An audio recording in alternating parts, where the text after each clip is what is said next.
when life shows you you are not the person who you thought you were for 25 years. You thought you were functional? No, pal. You're just, you're really just a building without any scaffolding. Now we're going to take the scaffolding away.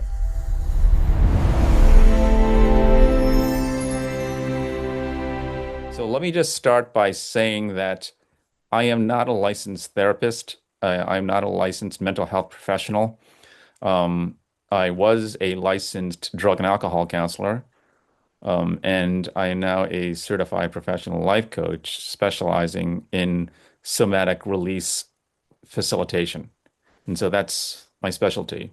But I am on the spectrum, autism, ADHD, PTSD, and I've done my own research, as many of you do, over the years since finding out. So what I wanted to do first, though, is um, just go over some brief explanation of the differences of level one, two, and three. So there's like, if you're on the spectrum, you probably heard this before. There's three levels, starting with level one, ending at level three, where the bottom, the first level is the most functional. The third level is the least functional. When I say functional, meaning you're able to honestly function in the economic-based and relationship-based society that we live in. You're able to hold down a full-time job. You're able to maintain healthy relationships. So I'm just going to go through briefly what I understand level one, two, and three to be the differences between them. So just in case you're wondering, where am I coming from with all this? So level one is where you are able to be maintain independent living. It is possible and it is sustainable. So you can live alone, live alone, pay your bills, go shopping, drive, maintain hygiene, cook meals, you know, um, have a full-time job, and maintain regular monthly consistent income. Um, your emotional regulation is, if you had to, you can calm yourself down. You do have emotional outbursts, or some of your routines may not be consistent, but the functioning doesn't totally collapse to the point where you can't live independently regularly. So one could say that, you know, you have, there's executive functioning, emotionality, and behavioral impulse things happening there, and it makes things really, really, really hard and very, very difficult, and making routines very, very important for you. And so, planners, reminders, routines, therapy, relaxation routines, needing a certain sense of order and expectation is really, really important for us, right? So you can maintain and look like a person who can work in society and maintain healthy relationships. Most likely, a lot of us are masking and we're under a lot of stress doing it compared to the average. And so when we come home, we need our stress, reduction routines, and maybe we even need them at work or something like that, but it's possible. All right. And so everything is possible, but not without a good amount of difficulty. That's level one. Okay. So what is level two? Level two, so what's interesting is this. When they, so people in the mental health profession, they use a book called the DSM, the Diagnostic Statistician Manual, and it does its best to define the criteria for level one, two, and three. And the main thing that it really uses is the level of support needed. And so I would say most people on the spectrum, all the way across the board on level one, two, and three, have the same issues of communication, burnout, emotionality, need for routine. But it's just when you're level one, you need the support to help you manage, being autistic. But it just gets more intense as you move along. And so level two, so level one is you need support to help manage being autistic. Level two is you need support to help manage your life. And so if you had the right kind of structural support in your living environment with you, functioning efficient, supportive family, you can mask and look like a level one. That was me. And so the thing is, though, without this structural, helpful support in your living environment, it's just not going to be sustainable. You can't do it on your own. Okay. So we're more the people that are in and out of jobs. A lot of times we're underemployed. We're very, very smart and bright and intelligent. I hear that a lot. And so, in my other job as a life coach, I mainly work with families dealing with addiction and mental health issues in their home. And being ADHD myself, I can recognize when their son, their daughter, who's an adult living downstairs in the basement, or they're constantly giving them money, they're possibly level two because, they're not able to be independently, financially independent consistently. They're lots of times underemployed, unemployed, in and out of jobs, always needing financial help. There's nothing wrong with this. It's just I'm just describing what this is like. Okay. So when we try to do things independently, lots of times it's not sustainable. And I would say this, um, for people like us, especially when you have ADHD along with it, we're more likely to have addiction issues, multiple addiction issues, be addicted to drinking, marijuana, video games, sometimes harder drugs, Xanax, opiates, God forbid, fentanyl. So when I was a drug counselor, now that I understand the personality profile of ADHD, I can see now that a lot of my clients were actually ADHD. And so when you're ADHD, just ADHD, you're four times more likely than an average person to have an addiction issue. When you're ADHD and autistic, now you're eight times more likely to have an addiction issue. I knew people that were ADHD, autistic, and bipolar, possibly schizophrenic. And so the more you add these emotional dysregulation diagnoses to your profile, the more you're possibly going to have addiction issues and mental health and behavioral issues. And one of the things that people on the spectrum have a lot because we are so emotionally sensitive is trauma, PTSD at a very young age, because what might not traumatize an average person would really traumatize us. When I say traumatize, like, we will talk about our childhood memories of certain things being made fun of in school, things that other people, would probably have these memories, but for us, they become debilitating traumas. Um, yes, we're the kind of people that also have to watch our diet.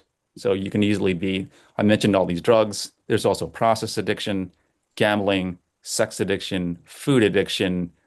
Um, Actually, one of the biggest addictions out there is heart disease, because heart disease is the result of poor dietary habits, lack of exercise, and smoking. And so all three of those things are behavioral issues, right? And so one of the biggest addictions out there in terms of the amount of people who die from this addiction every year and the amount of money spent in treating it is heart disease. Actually, that's to me, and that's a form of addiction. And it 10 times more people die from heart disease every year in America than all the other addictions combined. And so, if you want to look at it that way, I studied addiction. And so that's level two is you can function like a level one person. And that was me. Have a job, have a career even move up the corporate ladder, move up in your job, do daily routines and tasks, buy groceries, take care of the car, things like that. But for your functioning, you need some kind of uh, support there. So what you're usually doing is you are co-opting another person's emotional system. So for instance, so I was the kind of person that would, easily get dramatically triggered by something, sudden financial loss, something going wrong with my computer, arguing with my partner, and then I would get all like dramatic and need her to help me to calm down. And I could not calm. And that is to this day, my coping skills for calming down. I know all of these things that I could teach, meditation, exercise, diet, supplements. I know all these things that I could teach. None of them really stop my emotional meltdowns when they happen, which is what makes it level two. And so the only thing that really sort of helps is the medication that I'm on and this somatic release meditation that I do that released a lot of the trauma energy that was inside me. And so, like I said, we're prone to trauma. The somatic release meditation releases that trauma and does it effectively and immediately, and it lasts. And that's what I do at the second half of all of these weekly live streams. I do these somatic release meditations to help resolve trauma in people. Okay, so that was me. So I was a level two, or I am a level two autistic individual on the spectrum, neurodivergent, who, with the proper familial support, living in my environment. When I say proper, it, that person honestly wouldn't be my mother. I love my mother, but it wouldn't be my mother. It would be somebody who's more stable than me, more functionally efficient than me, better with money than me, more in control of their emotions than me. That's the kind of person that I'm talking about. So somebody who's just as spastic as you, yelling at you, things like that, that's not the kind of support that we're talking about. We're talking about somebody who's calmer, who's more organized, who's more routine oriented, who's able to talk in a softer voice, who doesn't get as intense when triggered, you know, and who's very supportive and understanding and compassionate. And so that's the kind of person that a person level two like me would need in my living environment when I get triggered to help calm me down. So the way I describe it is I borrow my wife's nervous system, you know. And so, and as I say that, I'm telling you that's not a healthy way to have a marriage. I mean, somebody just wrote here, yeah, it ruined my relationship. Yeah, it ruined my marriage. I mean, I'm not married anymore. I mean, she couldn't stand it. So one of the difficulties of our marriage for 25 years is I'm also one of those people who's late diagnosed adults. So I'm like 56 years old and I wasn't diagnosed until 2022. And so I was diagnosed at the age of 52, 53 years old. Both the ADHD and the autism. And at the time, level one. So it was thought that I was level one because I'm very articulate, I know how to do research and spit this content back and sound like a college professor. And so I would be considered high functioning. It's just when the emotions and the executive functioning come into play, I cannot consistently maintain an independent living routine that includes consistent, regular income and job. It goes up and down. I need help. And the coaching job that I do is only temporary. And so I'm saying all these personal things because it really did a number on my marriage. It did a number on my emotional system. It really did a number not just on me, but on a lot of people. And so people who are late diagnosed adults who are high functioning, very intelligent, and they didn't know they were autistic, or maybe they did know, the and I always mention this, but this is the reason why our suicide rate is 10 to 13 times higher than the average. Let's think about that as an adult. So we are the kind of people that usually attempt suicide between the ages of 45 and 55 later in life because you end up like me, where your undiagnosed condition causes so much problems. You lose your marriage, you lose your career. That's what happened to me. And so if it wasn't for the somatic release meditation that I learned, that really, in my opinion, saved my life because I was so depressed over this. And so a lot of people like me, like I said, it's been researched and we have suicide attempts that are 10 to 13 times higher than the average. So you take 100 people average in America, I think the actual amount of people who attempt suicide is 2.7%, like 3%. If you take 100 people who are on the spectrum and maybe even level two with the ADHD like us, and then you lose marriages, you lose careers, you lose friends, you lose family members, and you're all alone, and you're very intelligent, and you realize this is all the result of your behavior. You take 100 people like that, there's like 30 people.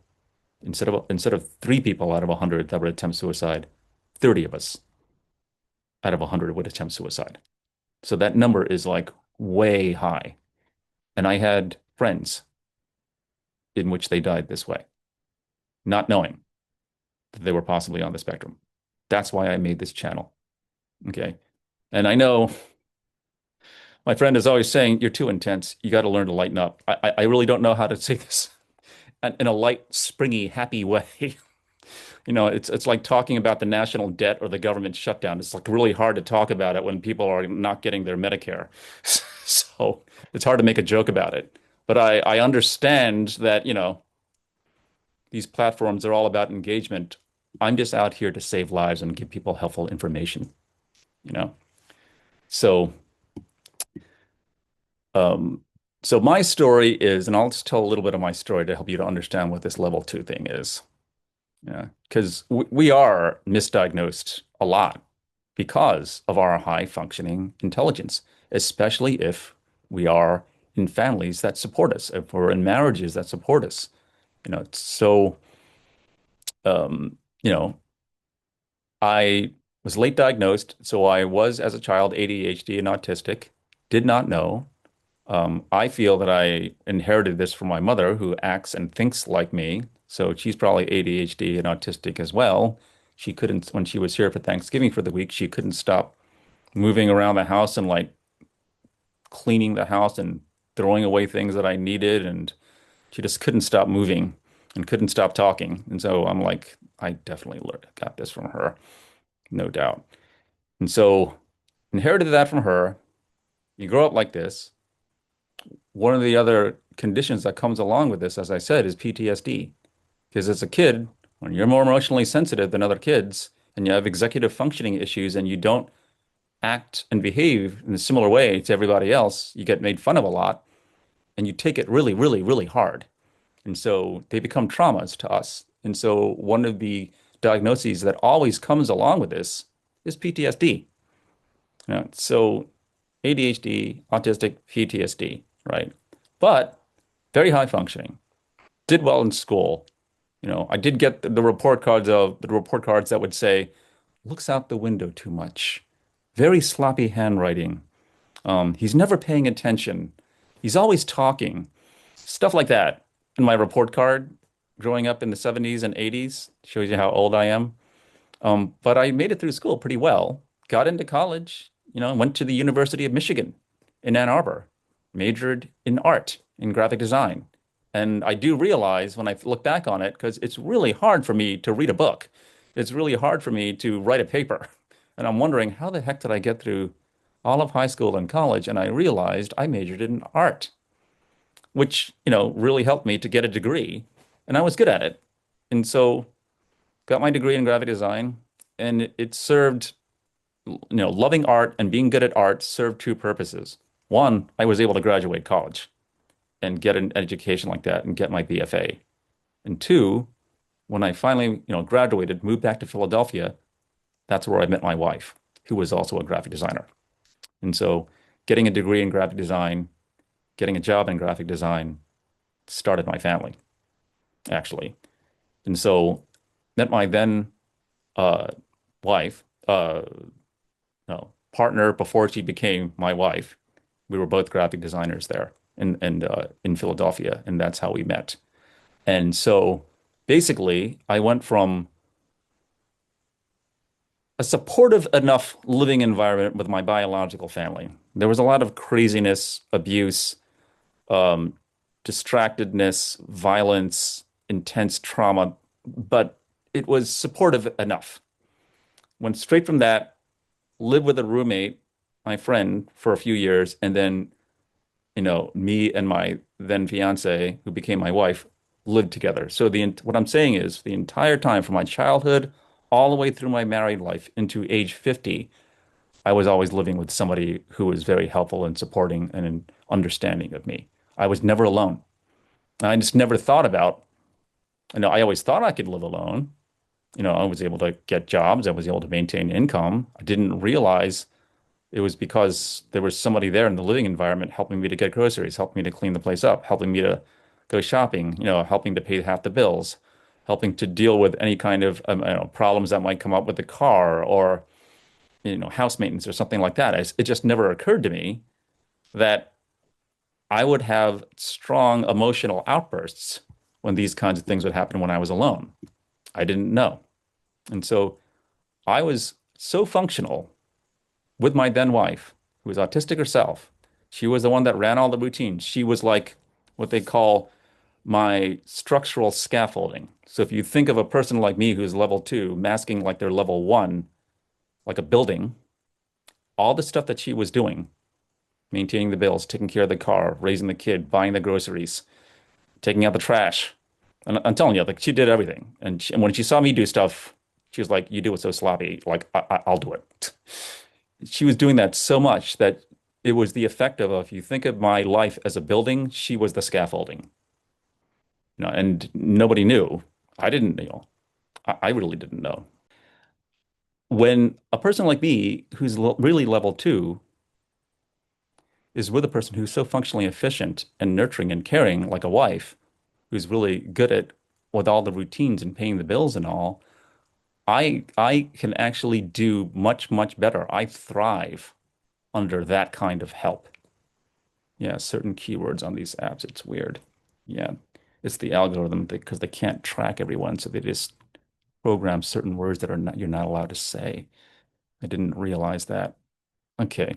So I was actually able to get a graduate degree, an MFA in graphic design from a major Big Ten university, the University of Illinois, and taught there as a college professor.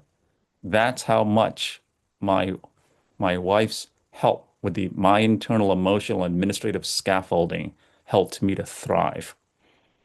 I was a college professor teaching art at a major Big Ten university. That's the kind of accomplishment somebody like me, level two autistic ADHD person with PTSD can accomplish. I had addictions too. I was still having behavioral and addiction issues, but I was able to accomplish all this because she was there in my living environment. So this is different than, if you see a therapist once a week, you have a psychiatrist once a week, you go to a support group 2 or 3 hours a week. It's different than that. She was my partner. She was my family. She was there day in, day out, helping me to cook, clean, do dishes. We just didn't think anything of it because maybe she thought Mike's a little sloppier. He doesn't do things as neat as I do. He's not as functionally efficient as I am. But I was a college professor. I was like one of those absent-minded professors. So it was hard to really see that I wasn't that functional, that I was really a level two autistic person. It was almost impossible to see that because I was so high functioning and so highly intelligent, which again is the danger for people like me. When you're more highly intelligent, you're more prone to emotional problems when things go wrong. I like to ask about keywords. Ask about keywords. Okay, sorry. Um, and so, but because I said I had addiction issues, so because the addiction issues actually that I was dealing with, even as a college professor, became more of my focus, I ended up switching careers. And I'll be honest, no, so I began to see, we both began to see under stress what the level two began to look like. And that was basically me having these uncontrollable emotional outbursts in which, even though I was going to 12-step groups, even though I was working with a therapist on psych meds, it wasn't calming this down. It was sort of helping, but not really. So when people say, "Oh, I do meditation, that really, really helps me," there was a time, I kid you not, I meditated 3 hours a day for like a year and a half. And I didn't feel like I got the same kind of benefits that other people who would do something like that would.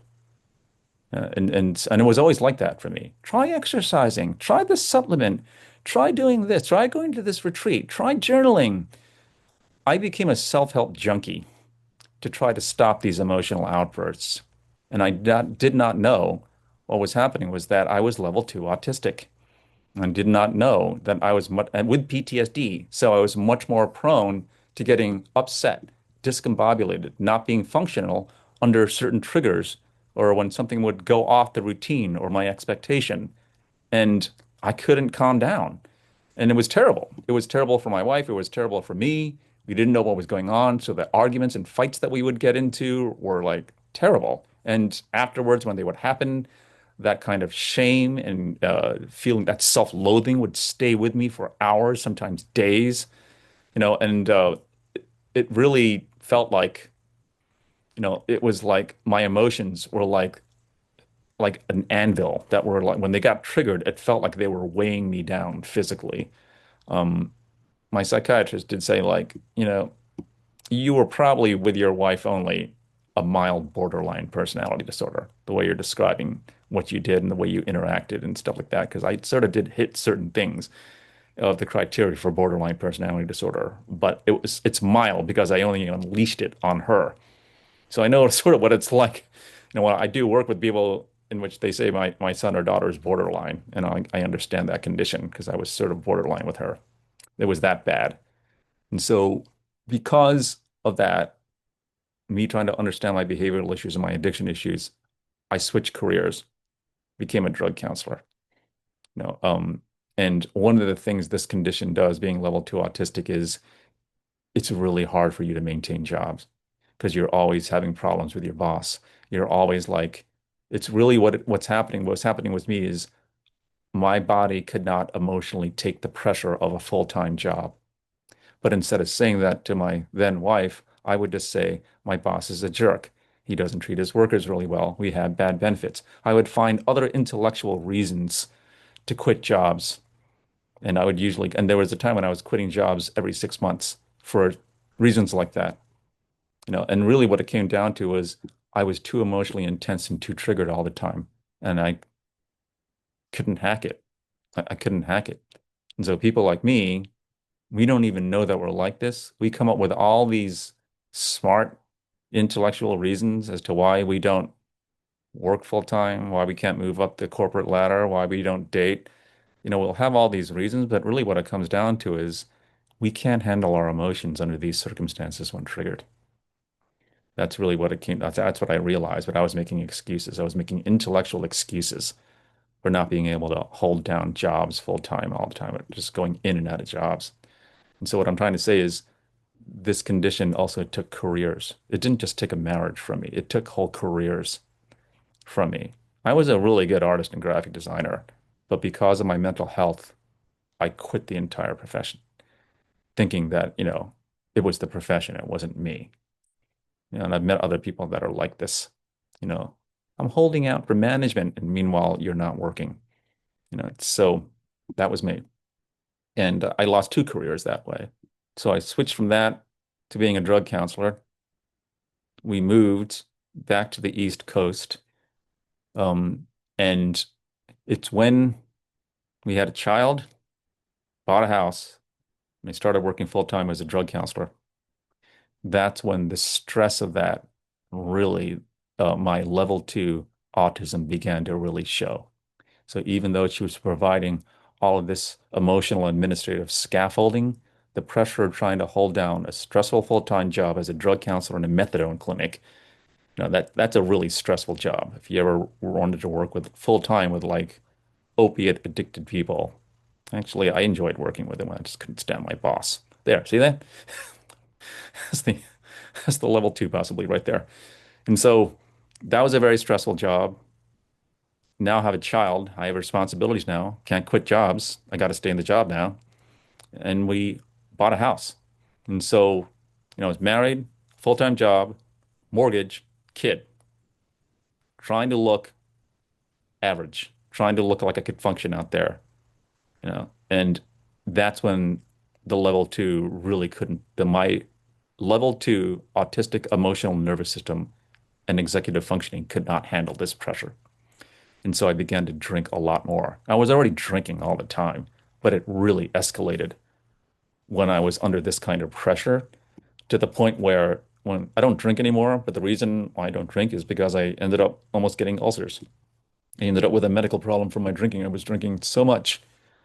That was one of the things. And I had other multiple addictions as well.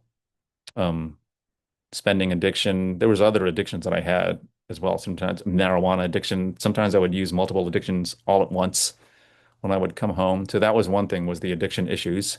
And then two, my emotional out of controlness under certain triggers became much, much worse. And so because of the medical problems from the drinking, I had to stop drinking. And when I stopped drinking, that was like a person with anxiety getting cut off from their Xanax or from their Klonopin. Basically, I was using the alcohol like a psych med as a sedative, and it does hit the same area of the brain, alcohol does, as something like Klonopin, Valium, Xanax does. And so that's like taking that medication away from me.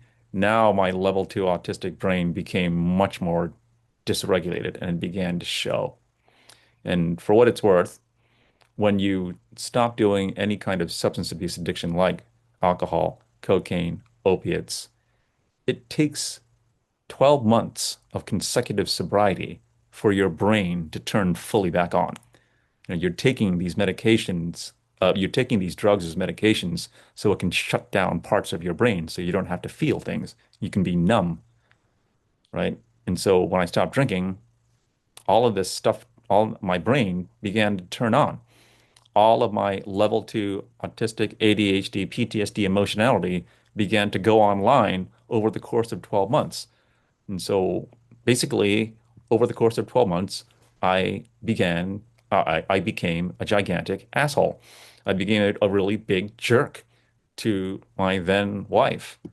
I was being much more obstinate. I was being much more rebellious, challenging, wasn't helping her out, and then arguing with her when she asked me to. And I wasn't seeing any of this. I was arrogant. It was like a classic kind of like a Asperger's kind of profile. This kind of arrogant, belligerent, non-functional, emotional jerk started to come out. And that was, you know, the level two autism emotional functioning there coming out. And I didn't see it because it was coming out so slowly as my brain was waking up and all of its emotions began to go online over a course of 12 months. I didn't notice it. She did. And so 2 years after I had my last drink, she, no, I mention this all the time. On my 50th birthday, I got fired from my job for marijuana addiction, and my then wife said I wanted a divorce, all on the same day. Lost my marriage, thus my family, and my career. Now two careers at the age of 50. And for a level two autistic ADHD PTSD brain, that was an emotional system collapse. That wasn't just a really hard time that that guy Mike went through. It became an emotional system collapse and a trauma. And that's when all of this came out. That's when my functioning went way, way, way down. And so things like, so then she left. It was really when she left the house, got her own place, and then my daughter was going back and forth between us. Now I was seeing what it was like to live alone. And I saw all the ways that I really wasn't functional. You know, um, Sometimes my daughter, when it was her time to come over, she would say, Dad, you knew I was coming over. There's no food in the fridge. What are you doing? And I was like, oh, geez, just take a shower and I'll go get groceries. Like I wasn't buying groceries. Um, my hygiene habits, like the normal morning, brush your teeth, wash your face, hygiene habits, I wasn't doing those things until like in the afternoon. Um, no, I could say that my laundry bill went down because I wasn't doing laundry that often. She was doing the laundry. It was just hard for me to maintain regular income and pay the bills and maintain the car. I couldn't do a lot of the other things. And so I began to see all of this, just how much she was holding up, and that's just all the administrative functioning. She was also my emotional backbone, you know. So I didn't realize just how strong the level two autistic stuff would come out in terms of my emotions. But when I got triggered, I would have emotional meltdowns that would look like like a 7-year-old autistic child. And and because I had lived for 50 years with somebody, I'd never seen this behavior come out of my body. I'd never even seen that before. So you could see why people like me, we have these emotional collapses. They're not just emotional collapses. Your whole identity changes. I thought I was a functional, I didn't even know I was level one autistic. I thought I was a functional adult who was once in a while anxious and once in a while would get into arguments with my wife. That's what I thought I was. And maybe I drank a little bit too much. That's what I thought I was. But I was a family man. I was a husband. I was a full-time worker. I had a career. I looked like everybody else, and I'd fooled myself into believing I am one of you. I am one of them. And it was like that for 25 years. 25 years that emotional administrative scaffolding was propping me up, making me, and you can hear from the way I talk. I'm very articulate. I'm very intelligent, right? And when I get into, being ADHD autistic, I hyper focus on topics. I can spit back information like I'm reading it in the book and stuff. So I seem very, very intelligent. And so I masked to the entire world and not just to the world, myself. So what I'm trying to say is when my wife left and all the level two stuff came out, it wasn't just an administrative emotional problem. It was an entire collapse of the entire person that I thought I was.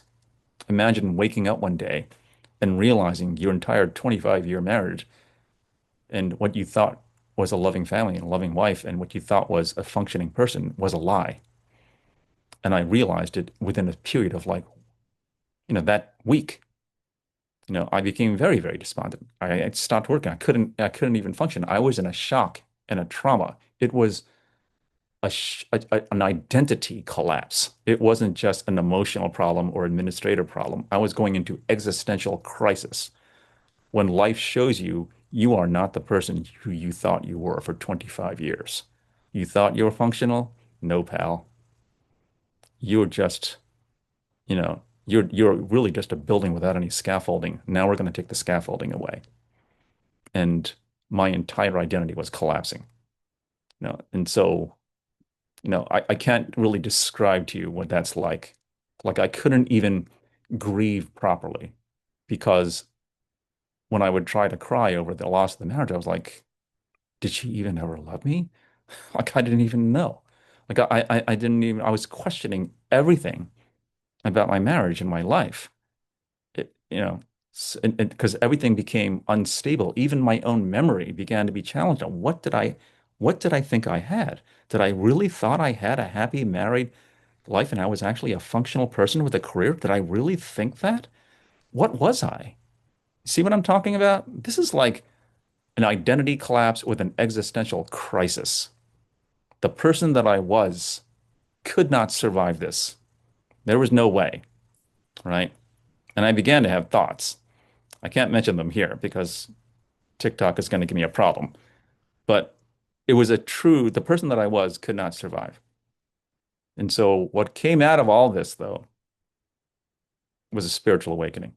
What came out of all of this was the kind of work that I do now. The guy, Mike, who was that husband, that father, that career guy who thought he was functional, died. I'm no longer that person. I'm not just talking about I don't do that stuff anymore. All the kind of ways that that guy thought, his emotionality, the way he used to think about himself, that's all gone. It's like basically another word for a spiritual awakening is an ego death. And so what an ego death is to me is it's not like you lose your memory and you don't have any recollection of who you are in your story, where you were born, who you were married to, what you did for a career. An ego death is you no longer believe that that story was you. Like that energy inside the body that believed that story, that that's who I was, that died. And so now when I look at that guy, it was like looking at a movie character. I don't really say that that's me. And so, but that detachment from that guy who was going through that trauma was what saved me. So the body's still here. but that guy that I was died. And that was a gift. I wasn't even planning on this. I was just doing my own spiritual meditation work and stumbled upon a way to spiritually awaken. And I took it. When I realized what was happening, I developed it into a coaching protocol, and that's what I do now here. And so because I realized a lot of what that guy was, that guy who was acting so belligerent with his wife, that guy who thought he was a husband and he thought he was a worker, who thought he was the shit. He thought he was such a great guy. What he really, really was, the energy that was propping that character up was unresolved trauma. That's what was fueling that guy was unresolved trauma. And that's why I was so snappy. That's why when I stopped drinking, I would get so emotional because all of that unresolved trauma that I went through being ADHD and having PTSD was what was fueling that whole character. And so what this meditation that I do does is it releases the trauma. It, trauma is basically any kind of difficult emotion that's trapped in the body because you're not able to finish the feeling cycle of it. It's like going through a car accident, and instead of going through all the emotions of it, you push it down because you have to survive. And you never let the body fully process all the fear, all the crying, all the pain. You just get stopped up in the body. And what they've shown is it's physically in the body. The book, The Body Keeps the Score, is about that. It's shown that when the body goes through trauma, all these difficult feelings come up. And if the person is unable to allow all those feelings to cycle through the body and get released, they get stuck there. This somatic release meditation protocol releases all of that over time. And when I say over time, though, like I've had people tell me they've had huge spiritual ego type shifts, even ego deaths to themselves after like 4 or 5 sessions. So what this somatic release protocol does, it has the same effect of like a half hour a day meditation practice that you would do for 1 to 3 years. So if you did a half hour meditation practice every single day for 1 to 3 years, it would have a certain kind of softening effect on your personality. You become a calmer person. The somatic release protocol can do something like that in like 6 to 8 hours because we go right into the trauma emotions and release them. And that's what these protocols do. So we're going to do that right now. So, you know, that's why I created this channel because I realized there are other people out there like me. I had friends that were like me. They're not alive anymore. And there are other people out there that are possibly not diagnosed, possibly people out there who are level two, who don't, they're functioning like level one, but they don't realize they're level two. And lots of times they're in trouble with their marriages because you cannot lean on a person like that. You can't lean on anyone like that. Not even a parent. You'll be ending up reclusive and lonely. And so I created this channel to educate people, to give them support, to give them this somatic release protocol that can help you to resolve the trauma in there. Um, and yeah, and it's not really well known. Like not only is somatic release work not really well known, there's not a lot of information about level two autism, level two neurodivergence out there either. There's not a lot of videos on it. It's not really well studied. People don't really quite understand it. The DSM diagnostic manual, it's not very clear. Different clinicians interpret it in different ways. And so, everything is on a spectrum. There's no hard categorical things when you're on the spectrum and you're neurodivergent. So there's a lot of disagreement, and so I made this whole channel to, get this information out there, maybe help some people out, and then do this somatic release protocol with them to help them out and to resolve some of their trauma emotions. Okay, so that's the talk. I don't think.